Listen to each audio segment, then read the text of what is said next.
Hi guys. So here's the other one that I wanted to record um, because we probably won't get a chance to get it done.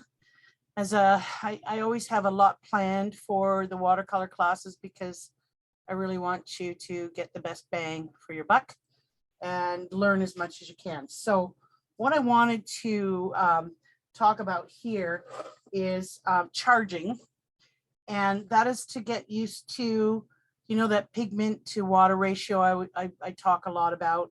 I think that's a very good practice to do, where you are playing with a full pigment, watery pigments, and you're dropping colors and seeing how the movement is um, moving within the water, within the pigment.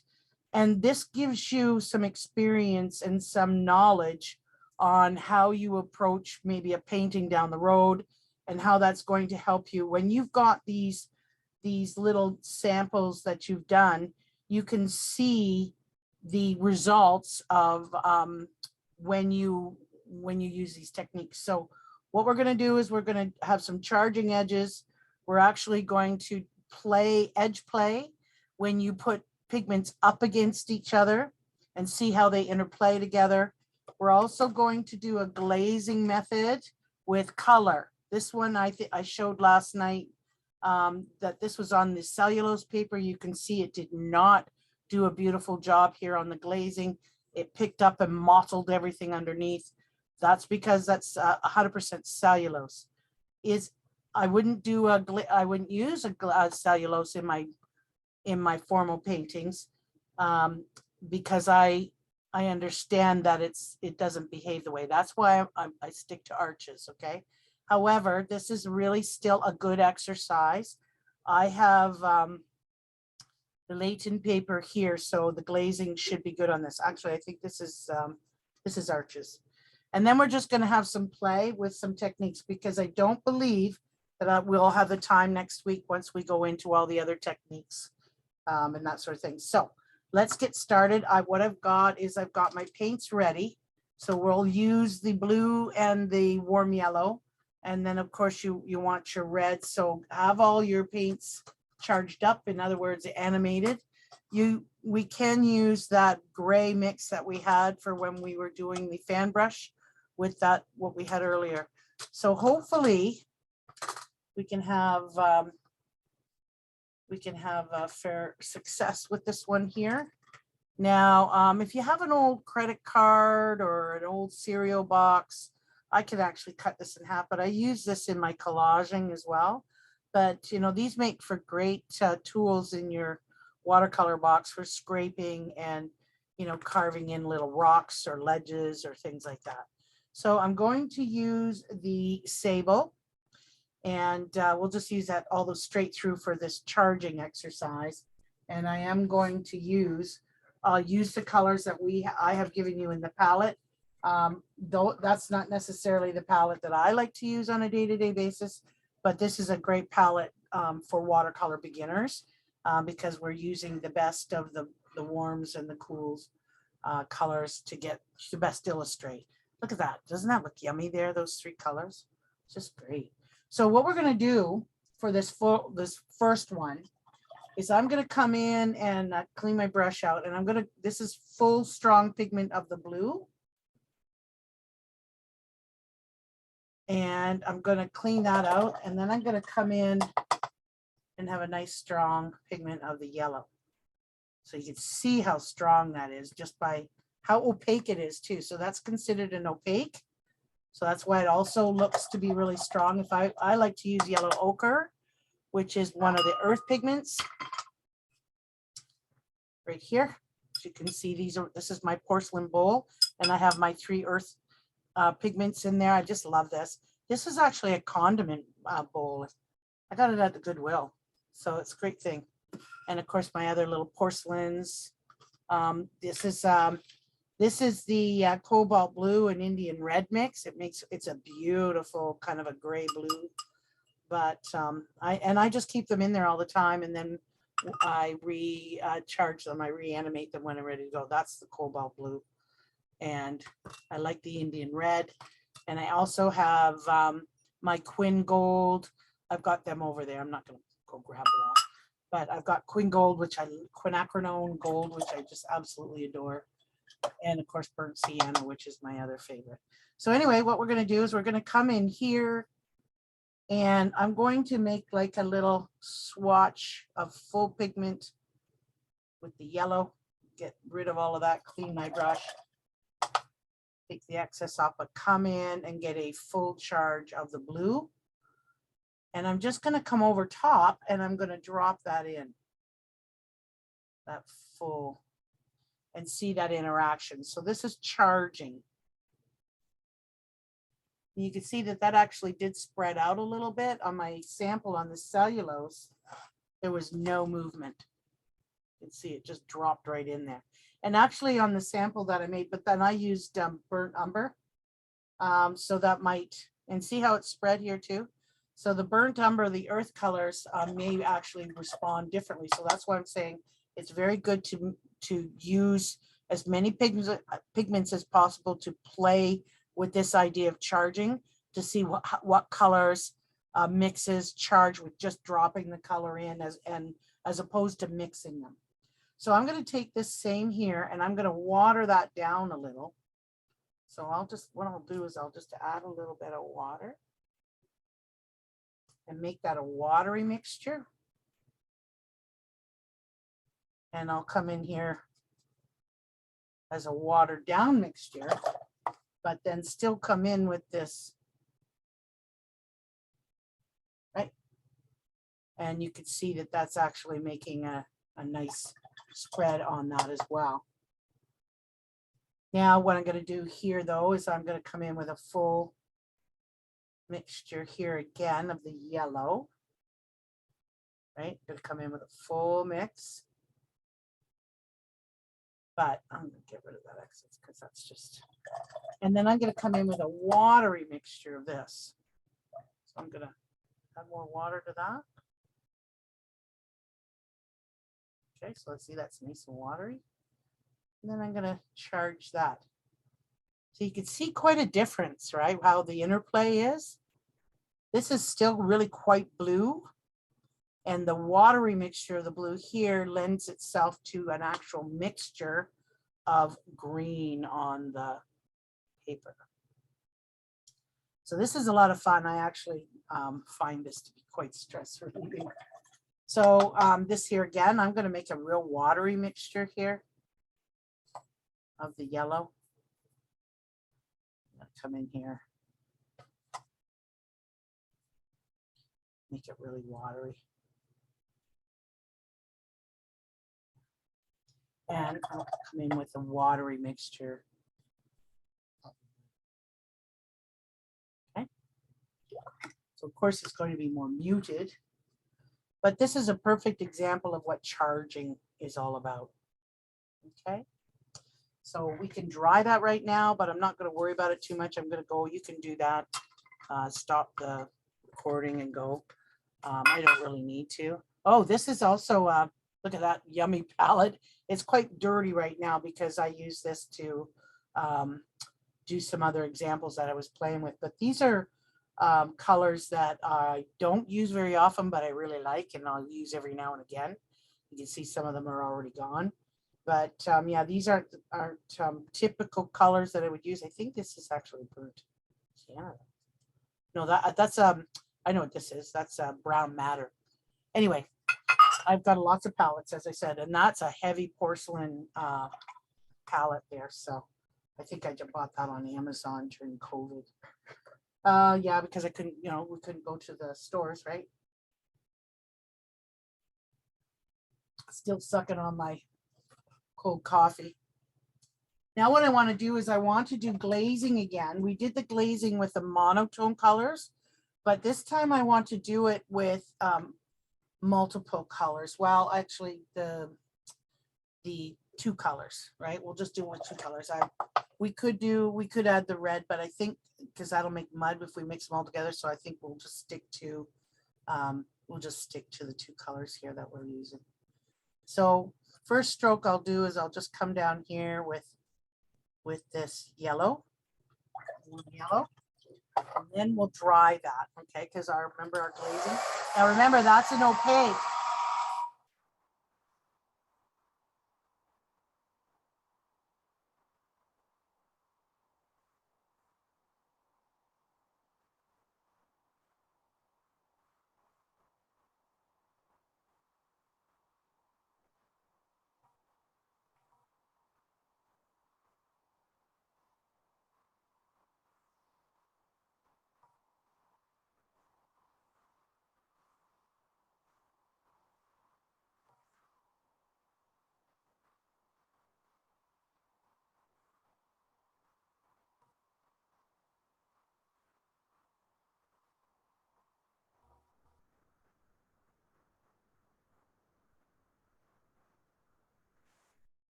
Okay. I think my old computers can hear it. I don't know if you can hear it.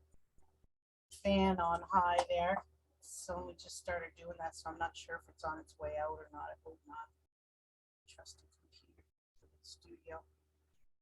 Okay, so now I'm gonna water this right down. And then I'm gonna come over this, bring that right up. Let's do this.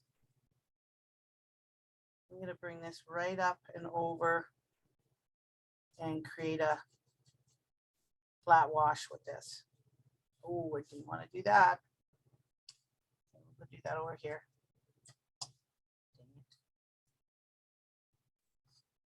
Had just the right wash too. Okay.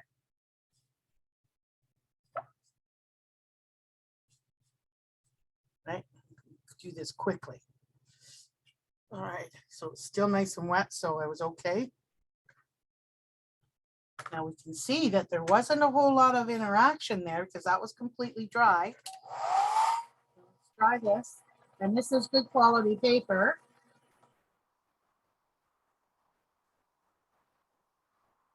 100% cotton.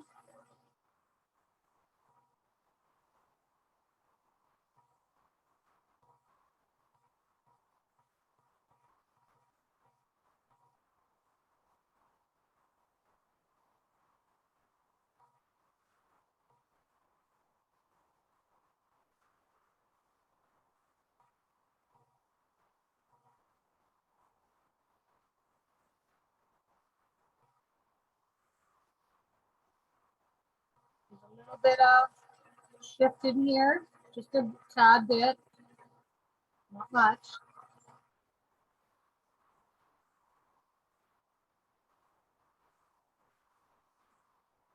You can see how, you can actually see as it dries, it gets lighter.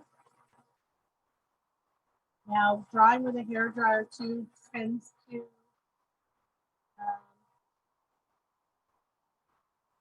dry it unevenly as opposed to just letting it sit and dry on its own. So we talked about that. This is just for speed.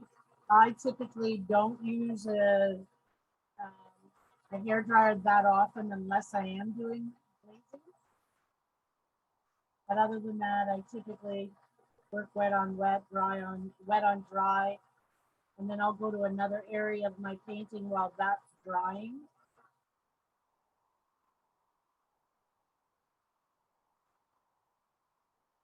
So we want to make sure that that's cooled down a little bit too. Remember before, if you don't, it affects the next layer and starts to dry it before you're done. So, and it's actually quite dry in my studio here right now. So it's, my paper is drying a lot quicker than I want it to. We're not going to do the blue yet. We're going to go back to the yellow and add a good dose of water for that. Clean water. Just charge in the dirty, pick up in the green. Oh, this skin color is a different color under that. Looks like I've almost got a rash, but I don't, honest. It's weird, eh? Anyway, okay. So now we're going to kind of do another little mountain on this side and bring it all the way down. So we want to work quickly. I almost went into that jar there. All the way to the bottom. And we don't smudge it. We just do it quickly, get it over with. I actually think I did this backwards. I think this one's supposed to be lighter than this one. It doesn't matter really because it's the process itself. Typically, it's always light to dark. Sorry about that. I hit the camera.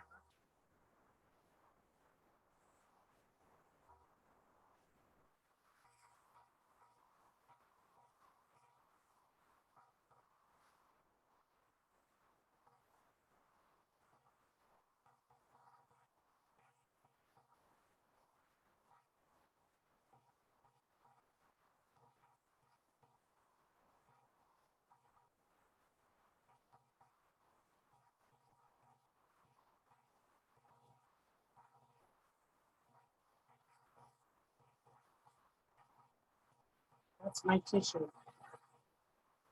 Two ply works really well.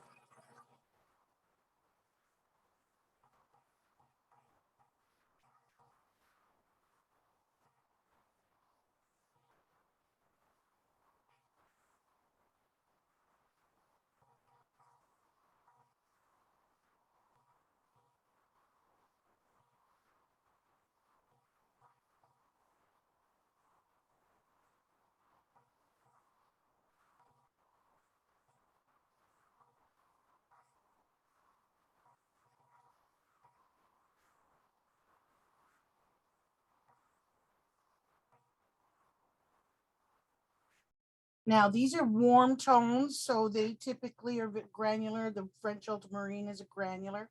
Before I put the last coating on, it's still somewhat damp, but we're using the warm palette here right now.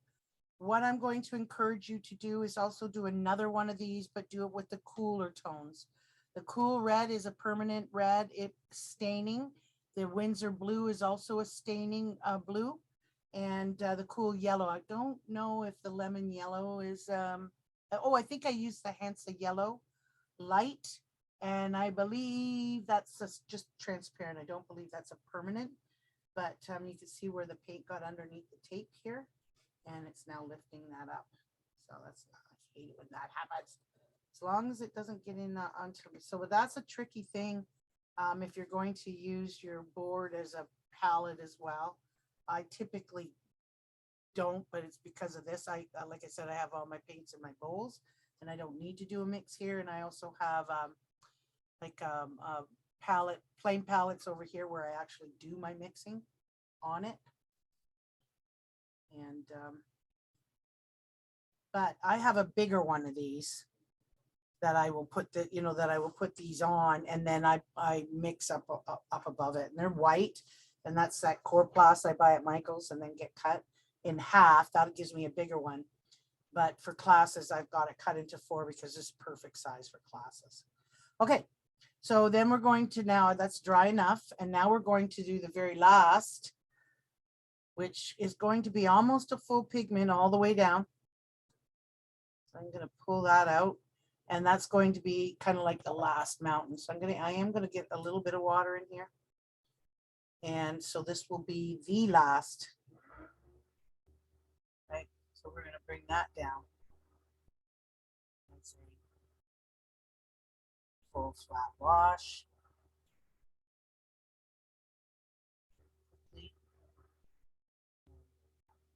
Okay. So you'll want to dry that one before we move on. Margins, let's do that real quick. Then we'll see the end result.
Okay, how much fun is that? So this is actually, we're just going to do a real quick search here for a minute. I want to put French marine watercolor. I told you before, the cobalt blue is absolutely stunning, but it's very expensive. But I wasn't sure. Okay. So the Daniel Smith, this one here is Winsor, the Winsor Newton. I believe this one here is a 14 mil. You get a better 14, but typically they come in 15. Daniel Smith, the 50 milliliter is $22.36, whereas if you bought the Daniel Smith 5, it's $16, right? So, and that's buying it through Amazon. And the cobalt, now the Winsor blue, the 5 mil is $17. I believe I might have got this at Michael's, and it's a series 2, which is artist level, and so that means the pigment and everything's good. This is French ultramarine. I believe I got it there for $19.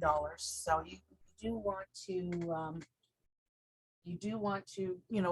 source it out. But I'm gonna just see what the cobalt blue, because I've actually got the cobalt blue. I got the cotton, and then I got the, oh my gosh. Yeah, see, I think the tube was $18. So the 15, the cobalt blue was $38. So that's why I don't use it for classes. So it's very expensive. And the 15 in the whole bean is $31. So I might even, as I see this right now, I might actually put that in my cart because that's $7 cheaper.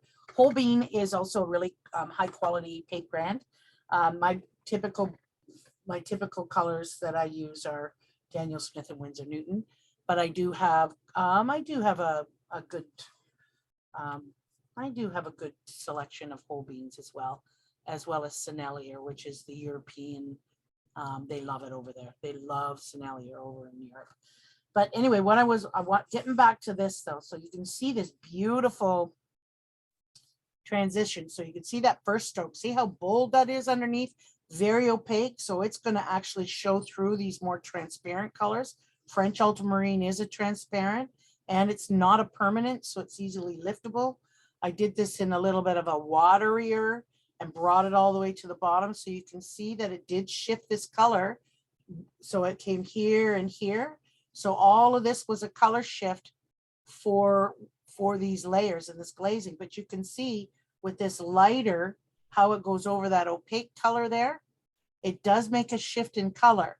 So this is an excellent test to do with your other colors. So do it with your warms, right? And do it with your cools, do it with your earth tones. And that way you can see, so your cools, most of the cools do tend to be a staining. Like I said, if they say permanent, then they are staining. But I do know that phthalo blue is a staining color. And I do know that permanent alizarin is a staining color, permanent rose, of course. And I'm not sure about quinacridone rose. I'll have to check that out because I typically use the permanent reds in the cool reds. I just love alizarin crimson. I just love the color red that and I think probably because I used it for so many years and I got used to what I could do with it, but it's like a winter red. It's just like a really nice, cool winter red is what I call the permanent alizarin crimson. Okay, so as I said, I encourage you to do this like you would a paint graph, when you mix colors. I would do that also with the glazing. So how and why would you do this is when you experiment like this and then you go to take on a project, you will know exactly how your watercolors are going to behave when you want to do a glazing over it or to do a color shift or to do a value shift. It's really, really invaluable, okay? The same as the charging, just to see what the colors, how they react together. See, I really like how this ended up.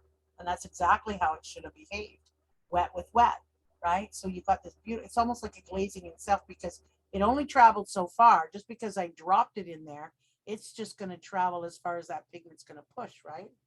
So, but if I mixed it, then I would get this green. But it's not about mixing. The mixing is done off the side. That's why I'm one of those people who don't like to mix my colors on. Now, this one here, what we want to do here is we want to do some edge play. And what I mean by that is that you're just taking your pigments and you're laying them up against each other, right? So pretty much full pigment, and that's okay. So let's work with the red. This is actually Scarlet Lake, and it's a nice warm red, very vibrant. So I'm going to just take that and I'm going to make a little bold. It's really quite red, isn't it? I'm going to take that off. And then I'm going to come up with my brown, that brown that I mixed. Where'd that go? Here it is over here. Oopsie. So I'm just going to take some clean water and I'll get that charged up. Actually, that's more of a gray, isn't it? All right. Make a brown then. Or an orange. Yeah, let's make it brown. That's more of a gray.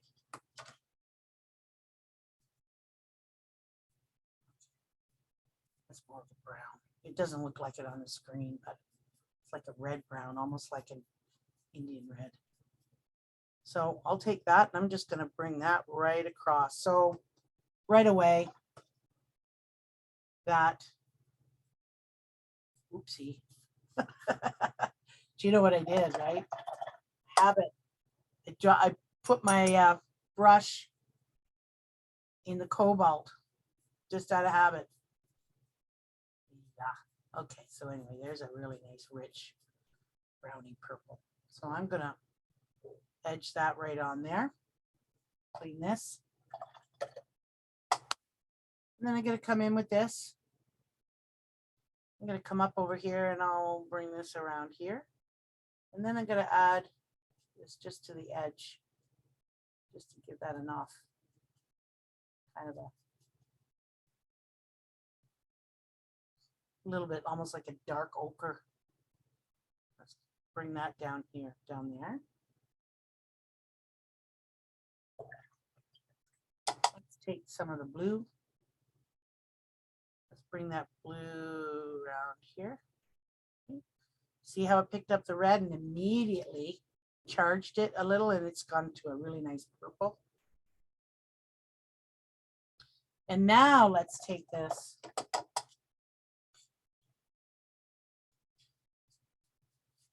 gray.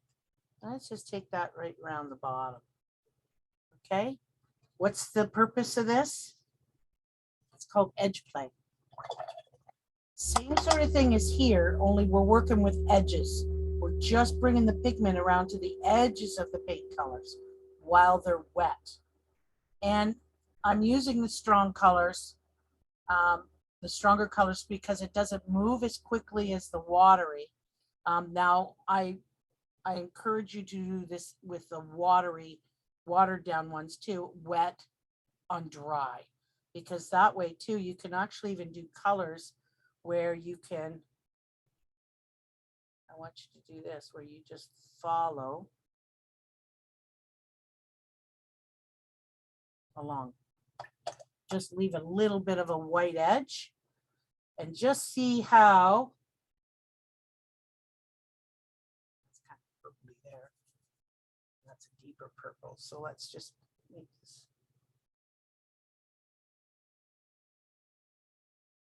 Okay.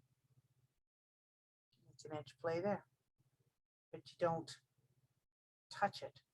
You're just leaving a gap.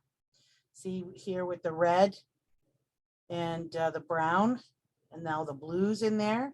You got some really nice, interesting things happening too, because with the blue, the French ultramarine being granular, you can see all these little pockets. I don't know if you can see that or no, you can't see it. But hopefully you'll see that on your paper. Now this is a higher quality paper, 100% cotton. So it's gonna make a difference. Now, what I want to do on this one here is this is going to be just playtime too, where I'm going to come in with, I think I'll come in with my little wash. No, I'm going to come in with this one here because I like that 3/4 inch. And I like this here because it's got a really nice soft synthetic. So I think I'm going to use that. So I'm going to come in with some clean water and a full this and water down, but kind of almost a full, like a stronger pigment, just so that we've got some things to play with here. So just kind of come in and, you know, make a spot there like that. And then we can come in, see there I go with that kind of thing again, this little goopy mix that we got going on here. Let's bring this in and just bring it around. Oopsie, sorry. I moved the camera again. Just bring it in, play here. You know, add a little bit more water. Just play a little bit. Come in with some of this yellow. Oh, geez, didn't want that much. Oh well. But while that's wet, I can probably lift maybe a little bit of that out. But that's okay too, because this is just play. Now, while we're doing that though, we can come in with our, how about this, right? We'll come in with this while it's wet and pull up, make some grasses. See that?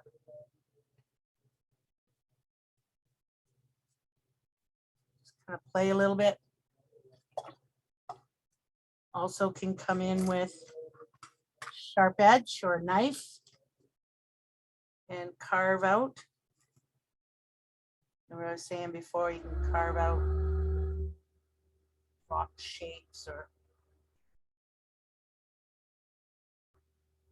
see how that works.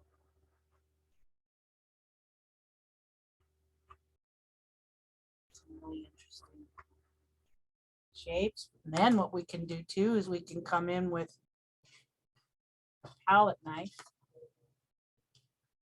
and make some graffiti marks. Graffito, what graffito is where you make strong lines in your paper and you see where the pigment settles into that. So you could do a lot with play. And so this is, when you play like this is what you get to find out what your tools can do for you. And the other thing too is spatter. We will do some spatter with you know, toothbrush and other various things. But one of the ways you can do your spatter is you take your sable. And I'll just take this here. Maybe I'll put a little bit more yellow in that. So I do like the ochre because it is transparent and it kind of makes a different, but that's okay. So, and then what you do with this is you don't want this to get covered. I don't want that to. So you can always put your paper, oh, sorry about that.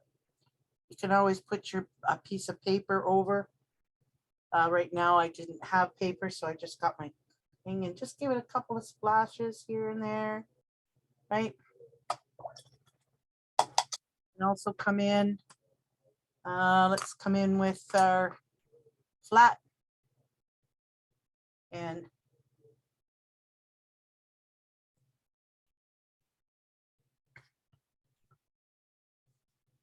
geez, I got myself so tight here right now. I've got no room. And then just wipe it out, right? There's that. We can come in with a very loose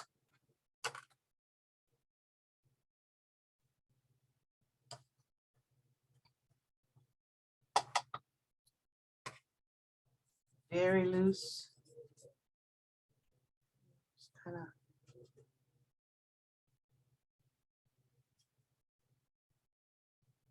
use your hake. I didn't have a hake for that one. I think I just used my sable, which that's fine. And you know, we can even come in, make it a little darker, okay? Make this a little darker, and you know, make some shadows. Actually, let's do that brownie black. Great. Right? Give it some shadow.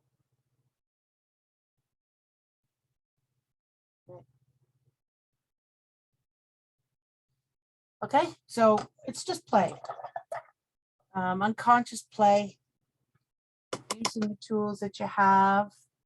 You know, you can even come in with your rigger or your long, I don't have the long one here, it's still wrapped up in the brush holder, and you could just kind of come through and, you know, bring some nice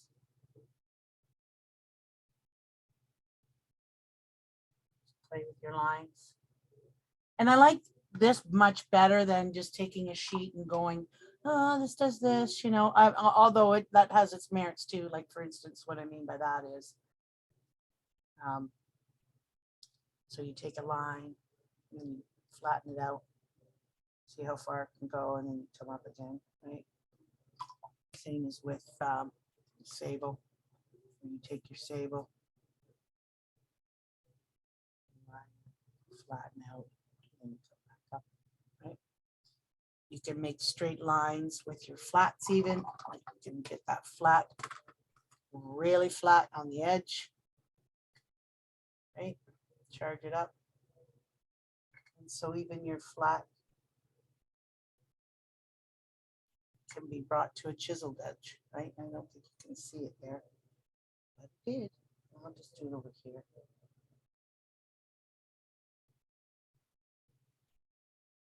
Right? So have fun and play. Okay, so that I wanted to share that with you before next week as well. So, because we probably won't have time to do that.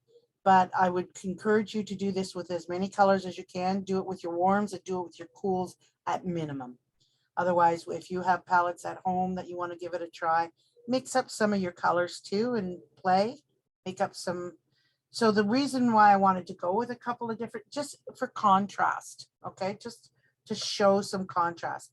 Now, working with the three primaries is great because, you know, at some point you're going to make a complement. See, purple is a complement of yellow. Then if you make like an orangey color, blue is the complement of the oranges. So you can see how this vibrant red really plays well with all these other colors in here. So just play, play, play. So I hope you enjoyed that as much as I do. I'm a little bit more relaxed now. I think I can probably do a few more of these. It's been a long time since I've done any teaching videos. Okay, so enjoy, and we'll talk to you soon. Any questions, just email me.